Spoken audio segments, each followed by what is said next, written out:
réponds au nom de Ayaba Après, personne handicapée moteur. Nestor vit avec son handicap depuis l'âge de 13-14 ans alors qu'il n'était qu'en classe de 4e. Malgré de nombreuses tentatives des parents de le traiter, son handicap s'est empiré et il s'est retrouvé complètement paralysé des membres inférieurs en classe de 3e. Néanmoins, cette situation ne l'a pas empêché d'évoluer vu son intelligence et sa détermination à continuer les études et finir son parcours universitaire. Aujourd'hui, il est titulaire d'une maîtrise en économie rurale et de l'environnement. Je vis avec l'handicap, je peux dire 30 ans, parce que c'est une maladie évolutive qui commence dès l'âge de 13 ans et que quand j'étais en classe de 5e, je commençais pas à développer et c'est en classe de 3e en mars 1999 que je suis par terre comme vous l'avez constaté. Et c'est ce que j'ai traîné jusqu'à finir mes études universitaires. En effet, Nestor n'a pas une vie aisée car lui, tout comme presque tous ses autres frères et sœurs, souffre d'un même handicap. Un quotidien difficile pour eux car ayant toujours besoin d'une tierce personne dans leur mouvement afin de leur faciliter la tâche. Les parents de Nestor, surtout la maman, ne peut expliquer la situation de ses enfants et s'en remet à Dieu. Sur ces 7 enfants, seulement 2 qui peuvent se déplacer sur leurs 2 jambes. La fille aînée est l'avant-dernière fille, même si cette dernière n'a que 2 doigts à la main droite. Face à cette situation et sur les conseils des médecins, les parents ont dû arrêter les naissances de peur de continuer par faire des enfants handicapés. Bon, après plusieurs consultations à l'hôpital, il n'y a pas eu de réponse concrète. La plante du pied commence par se soulever un peu, jusqu'à ce que tu te trouves accroupi, quoi. Je peux dire que c'est un arrêt de croissance au niveau des nerfs, pendant que les os sont en train de croître. Je ne suis pas la seule personne. Je suis actuellement épuisée. Moi-même étant en bonne santé, je les mets au monde en bonne santé également. Mais le handicap commence par apparaître entre l'âge de 13 et 14 ans et se développe au fur et à mesure, ce que je ne comprends pas. Ils étaient 5 dans la situation, 2 filles et 3 garçons. Parmi les 3 garçons, le frère aîné a succombé. Actuellement, il en reste 4, 2 garçons et 2 filles. Trop de pensées. Je pleure tellement que actuellement je n'arrive plus à bien voir. Quand je suis partie à Lomé, on m'a conseillé de ne plus accoucher car tous les enfants auront ce problème d'handicap et je ne pourrai pas supporter. En ce moment, j'avais 5 mois de grossesse de celle-ci. Quand j'ai informé mon mari de la situation, il m'a dit de ne pas avorter car la venue de cet enfant est la volonté de Dieu. C'est ainsi que je l'ai accouché et je l'ai nommé la volonté de Dieu. Cette situation me rend souvent malade et à chaque fois que je vais à l'hôpital, on me dit que c'est parce que je pense trop. Je suis dans cet état de maladie jusqu'aujourd'hui et je ne sais pas ce qu'il y a à la base. Est-ce Dieu, l'homme ou autre chose? Quel regard l'entourage de Nestor a-t-il sur lui et sur ses frères et comment ces derniers le prennent-ils? Dans la journée, c'est qu'on a beaucoup de gens, il y a des voisins, des jeunes frères qui nous portent souvent de l'aide pour les petits besoins. Bon, pour se monter, comme par exemple monter sur une moto ou se prendre notre bain ou aller aux toilettes. C'est souvent, on sollicite des gens qui viennent nous donner des coups de main. Donner le coup de main pour pouvoir faire nos petites tâches aussi. C'est difficile pour nous. On est obligé de faire tout, de chercher quelqu'un pour venir nous... à moins que, comme on le dit souvent, de faire ça dans un pot, quoi. Ou quand un petit frère ou une petite soeur va arriver, elle va s'en charger d'aller mettre ça dans un WC. Personne ne souhaite le vivre. Et on voit beaucoup de la pitié dans les regards des gens, et les gens qui se plaignent des personnes qui grandissent. Et à un moment, on les retrouve personnes handicapées.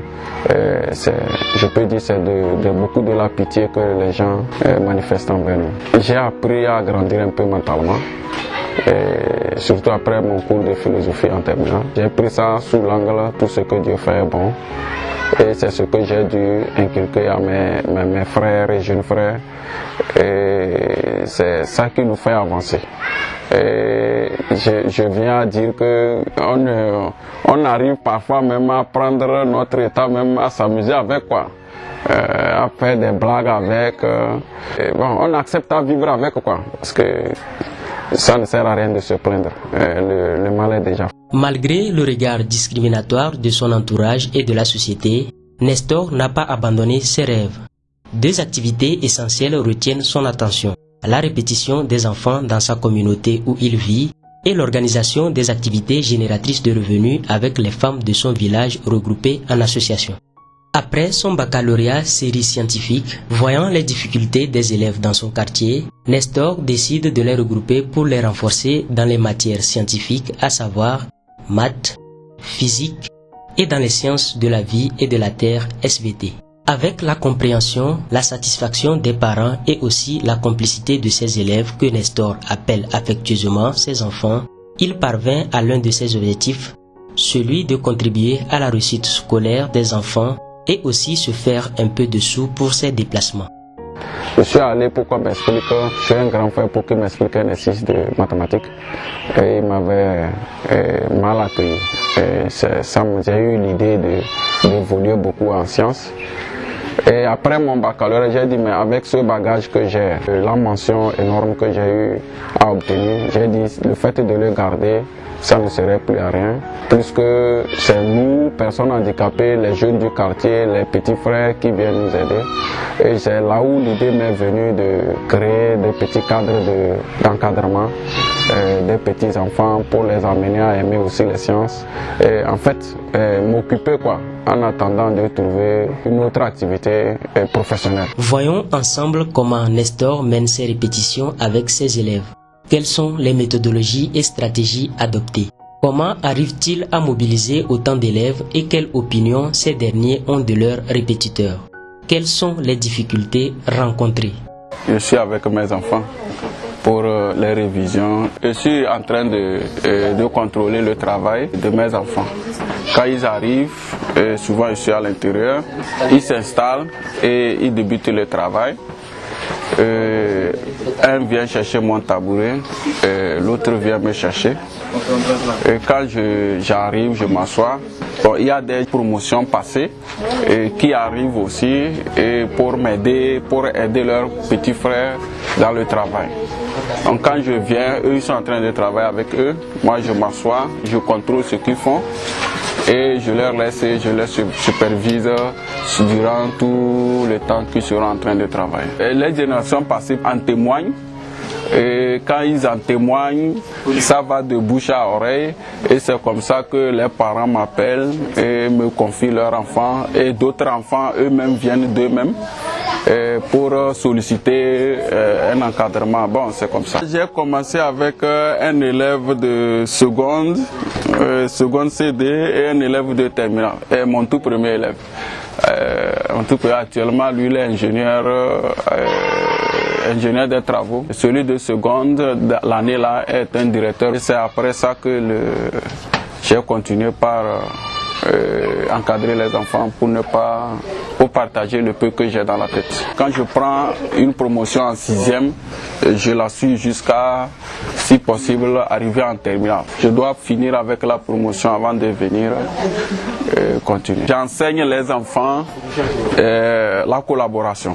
Quand je ne suis pas disponible ou je suis un peu indisposé, les classes supérieures se chargent de jouer mon rôle en encadrant les classes inférieures. Ça fait que quand je prends une génération, je me cantonne sur cette génération pour pouvoir sortir l'idée mère qui est d'ouvrir un peu l'esprit scientifique chez les enfants.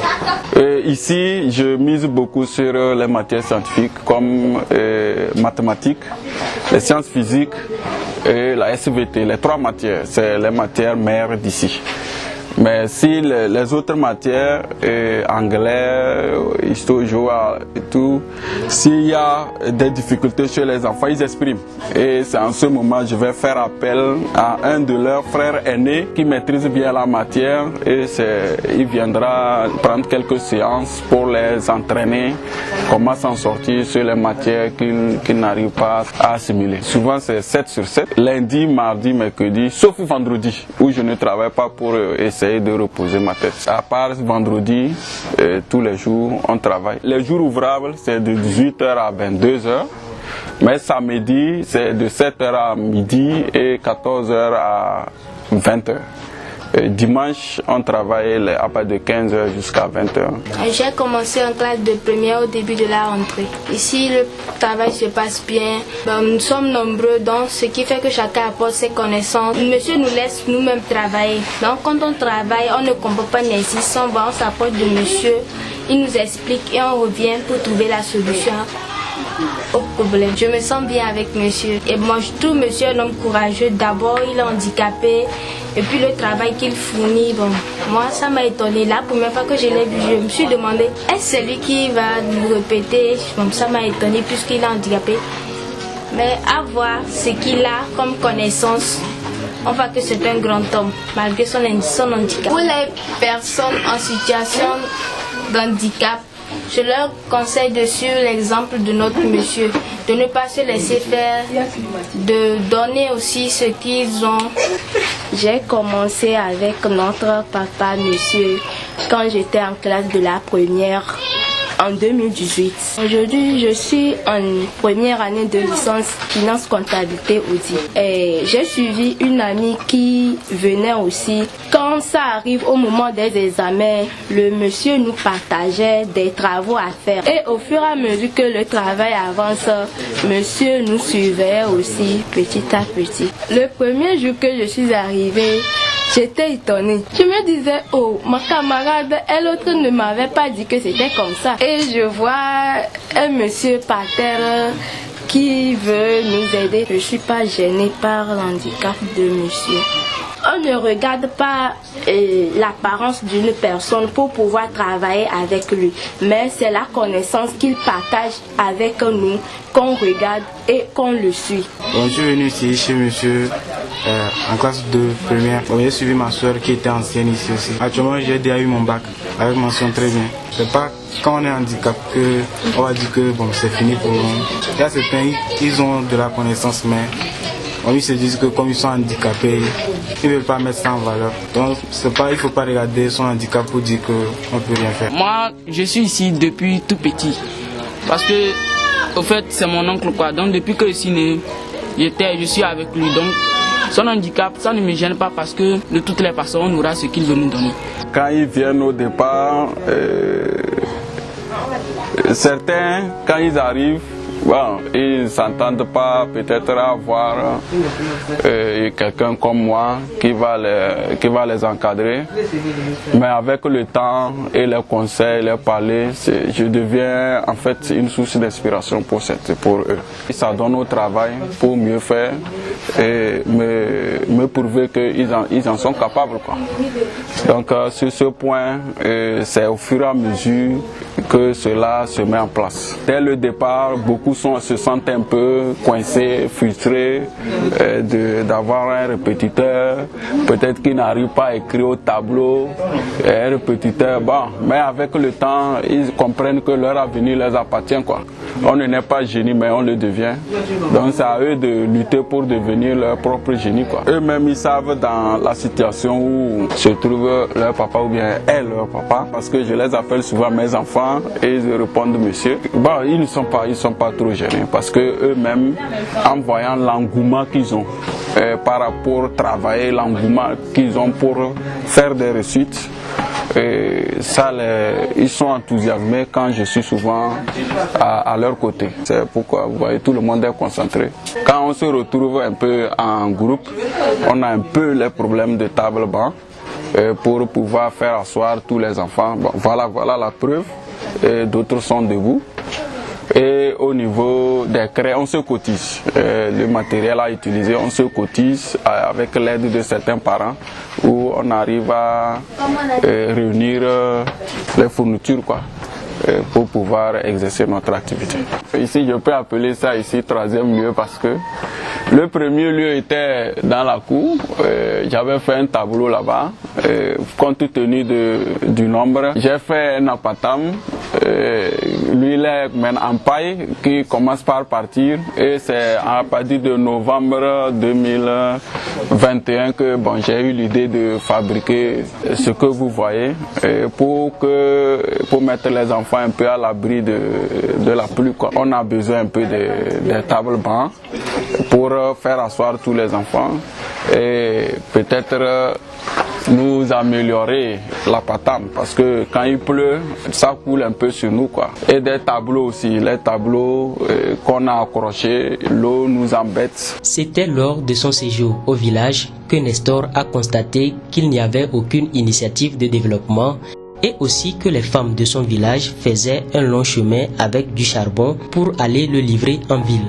Il n'y avait également aucun marché au village pouvant permettre à ces femmes d'échanger leurs marchandises.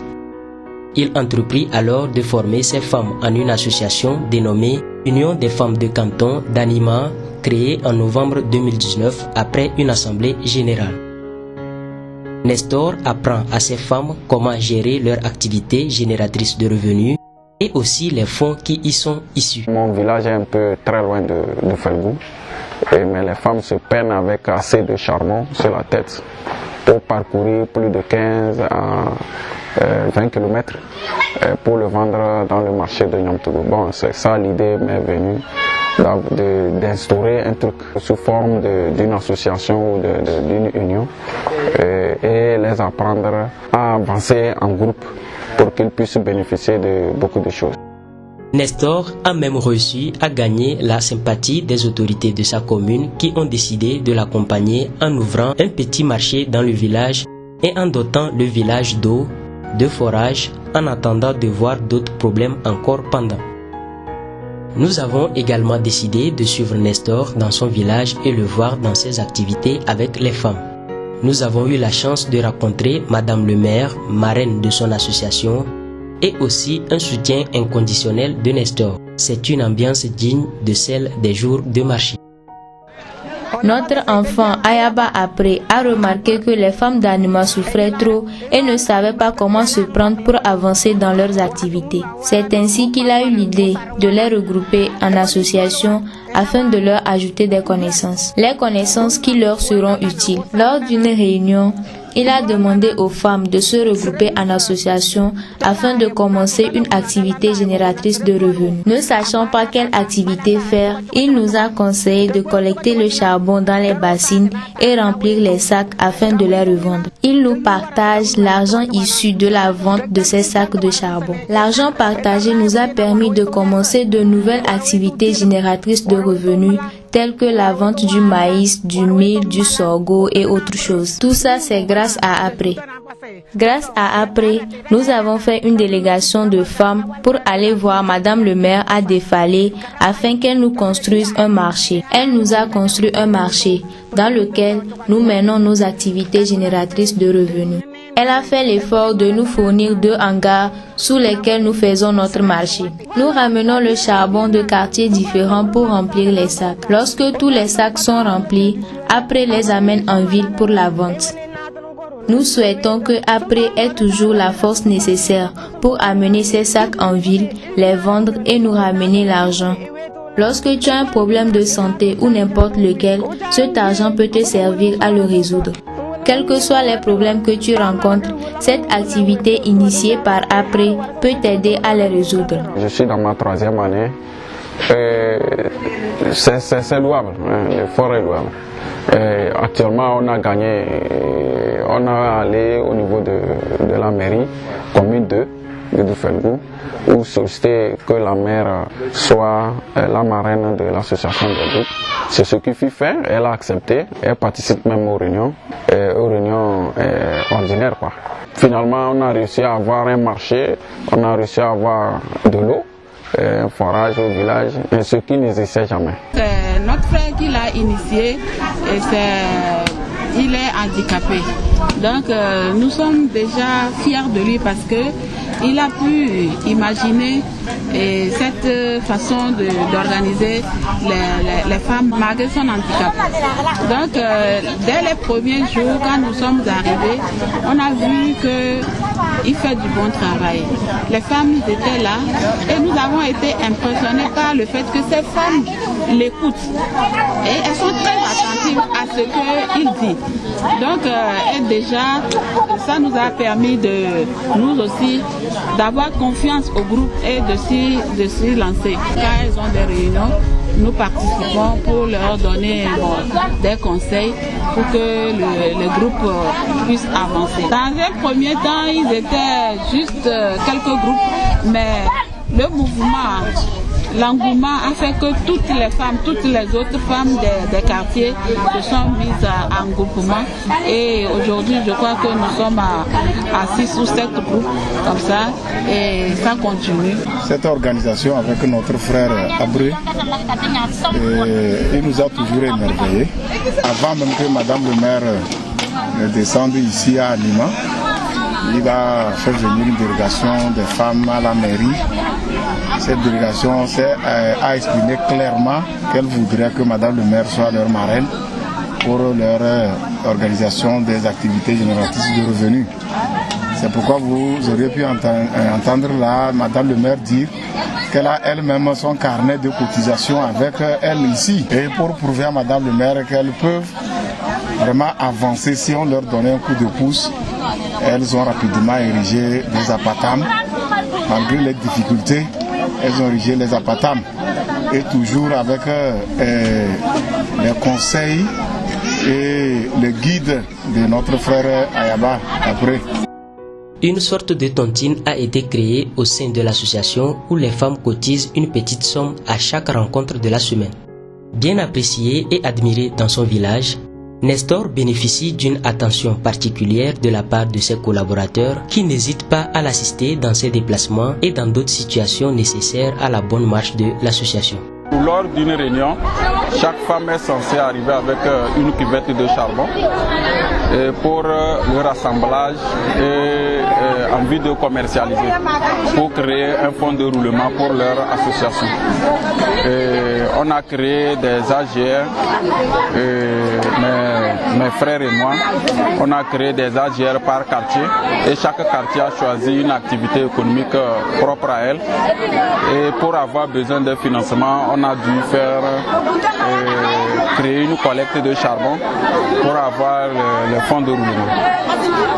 La première année, on avait récolté 240 000 et on les a partagés. C'est 8 quartiers, on a partagé 30 000 par quartier. Et la seconde année, suite aux nouvelles divisions administratives, le canton est allé à 9 quartiers. Et l'année passée, la deuxième année, on a récolté jusqu'à 500 000 où on a partagé 50 000 par quartier. Et c'est remboursable, mais sans intérêt. Quand elles amènent du charbon comme ça, parce que parfois c'est pas toutes les femmes qui amènent le charbon. J'ai la liste de toutes les femmes à mon niveau. Et quand je fais sortir la liste, chacune laisse sa bassine devant elle et j'appelle maintenant le nom de chaque femme. Si elle a amené le charbon maintenant, je marque et il y a une autre bassine qui est mesurée et on mesure là-bas. Si ça atteint maintenant, on verse maintenant dans le sac. Ainsi de suite. Si ça n'atteint pas, on te ramène ton charbon. Tu vas, tu complètes et tu reviens.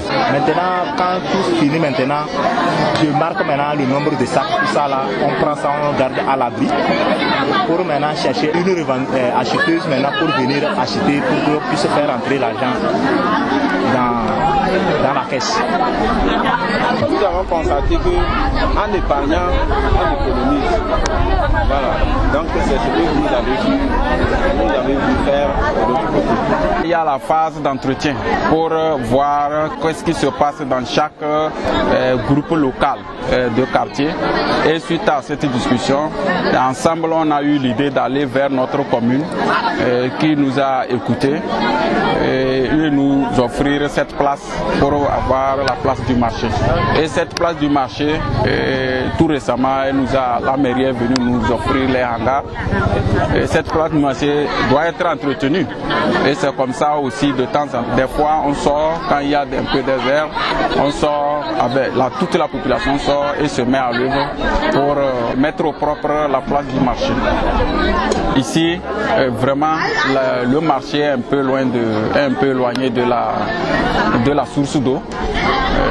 Si c'est que ici on pouvait avoir une source d'eau et un peu de la lumière, parce que c'est un milieu, ça devient un lieu public où il y aura des rencontres, les marchés s'animent tous les samedis.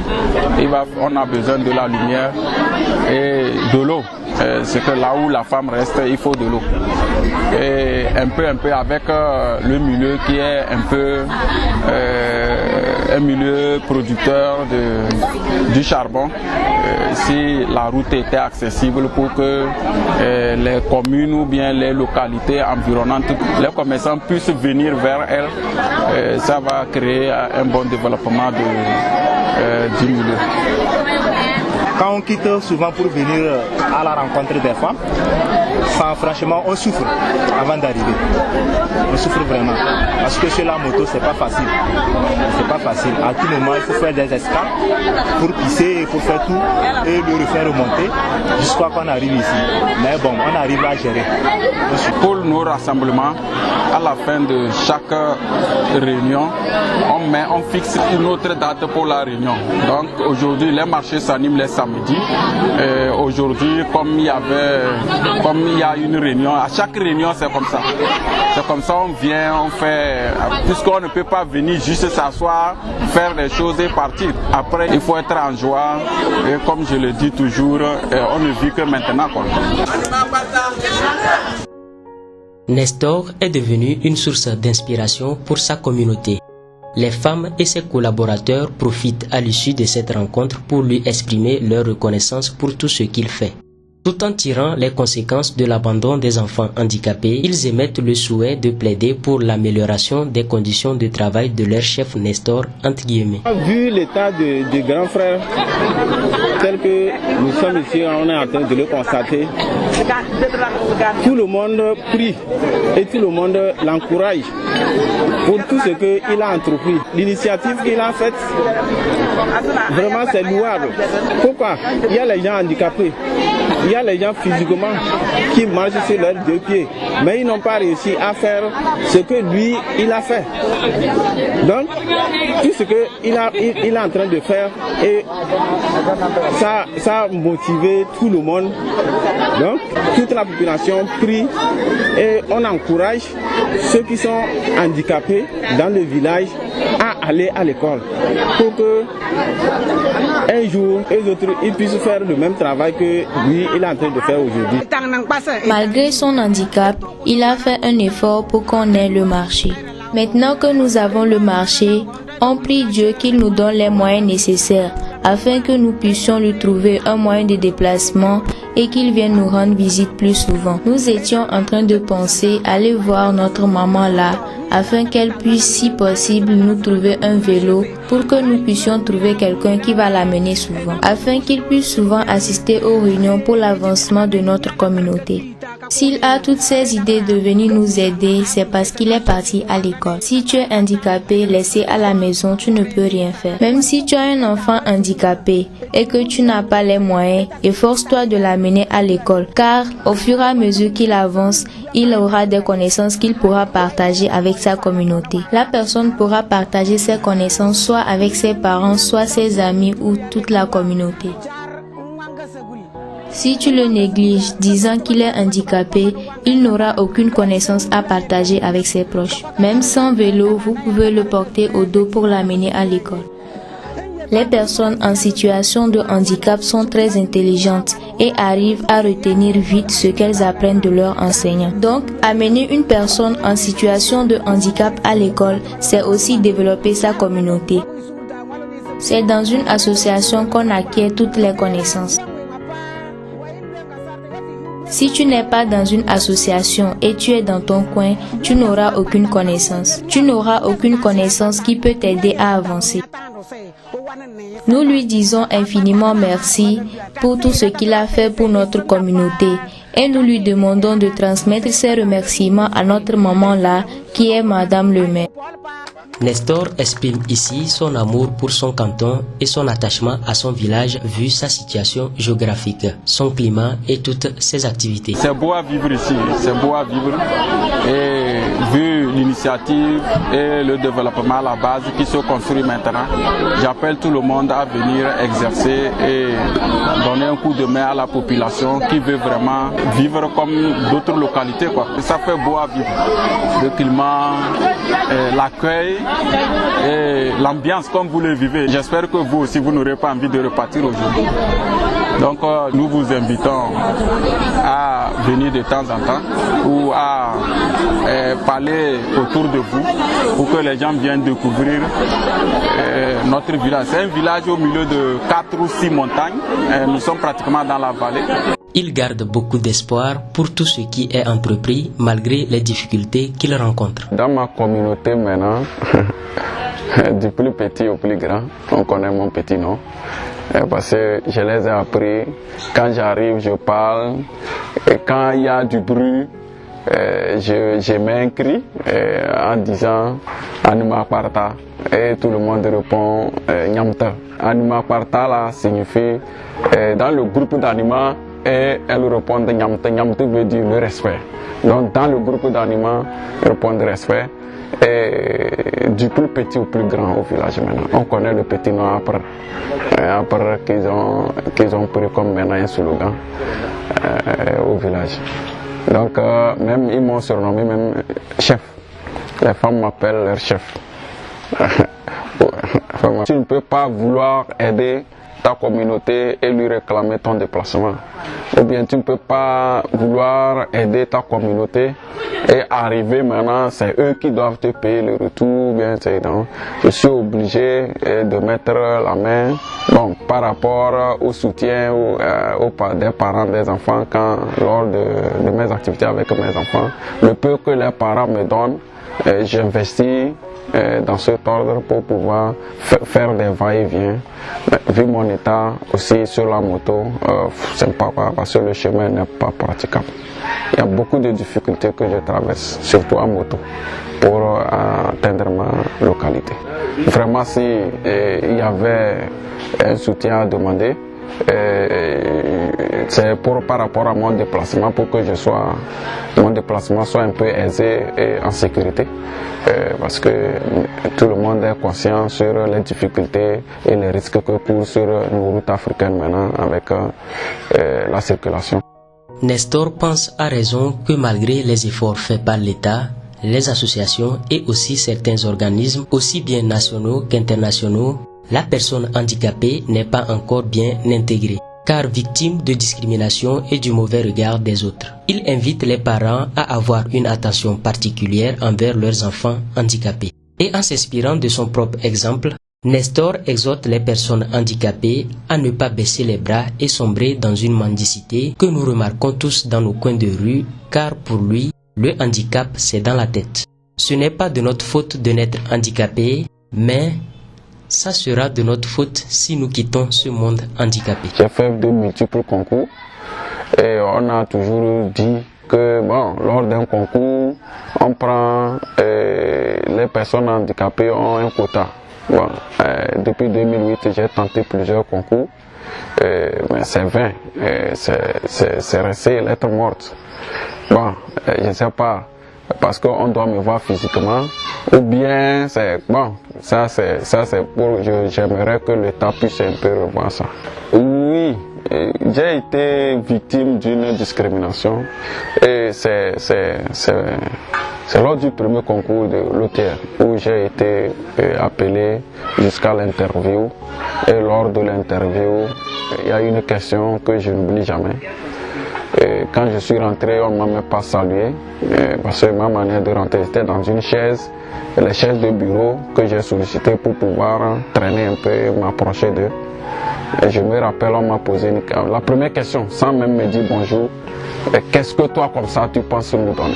Et à cette question, en même temps, j'étais un peu déboussolé. Je me dis que c'est ça qui m'a fait revenir et je ne suis plus aujourd'hui fonctionnaire d'OTR. Pour les personnes qui ont ce genre de regard, le monde a tellement évolué. Et je me rappelle d'une phrase de mon professeur quand j'étais en 4e année, que moi, mon handicap est visible.